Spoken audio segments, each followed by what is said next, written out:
Oh hey, how you doing there? You might be asking yourself, why am I hanging on this giant boom arm? Well, mostly for one reason only, because I can. So today I'm going to show you this giant boom arm that I built. It's about 10.5 feet long this way. It houses 3-phase 220 power and 120 power, and it's also going to house a dust collection hose. Building this was super fun. I learned a lot of what not to do, and I definitely learned a lot about force multipliers as you get further away from the pivot point. So come check it out. I'll show you how I did it and what mistakes I made.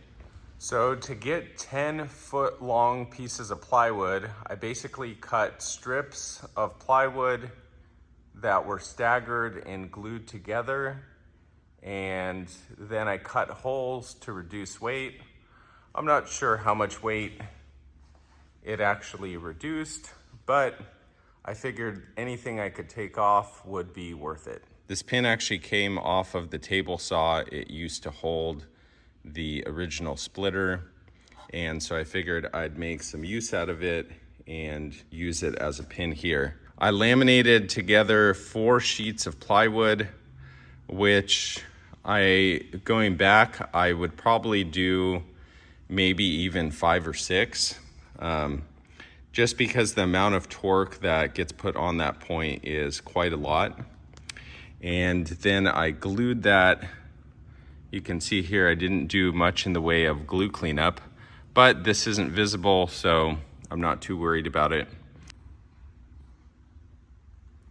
So originally I had used a smaller diameter pole, and I had the attachment point all the way at the end of the boom. And I was getting quite a bit of flex in that pole. It was one of the rails on the old table saw fence, and I think it was about 1/8 of an inch wall, and it actually ended up bending the pole. And so I cut it off here at the joint and opted for this super heavy duty pole, which doesn't flex at all. So now most of the deflection that you do see on the boom is tension in the line and a little bit of flex at the joint. But all in all, this thing can easily hold my weight, and then if I were to pick up something heavy, I would probably do it right where the attachment point is, and it could easily hold, I think, probably 300 to 400 pounds.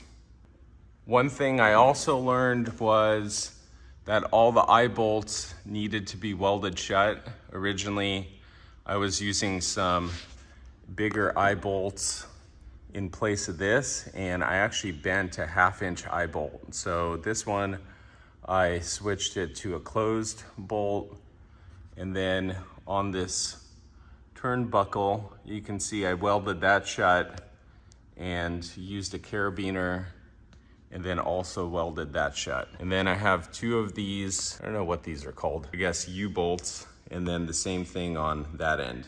I'm super excited about this boom. It's great because it has reach basically all the way across the room. So for the time being, I'm only gonna have one dust collection hose coming off of this, and this is gonna be able to rotate around to the different machines like this planer, and if this needs to be unplugged while I'm using it, I can always unplug this. It also keeps this big cord mostly off the ground and out of the way instead of having it run on the floor to the wall. So all in all, there's a ton of great uses for this thing.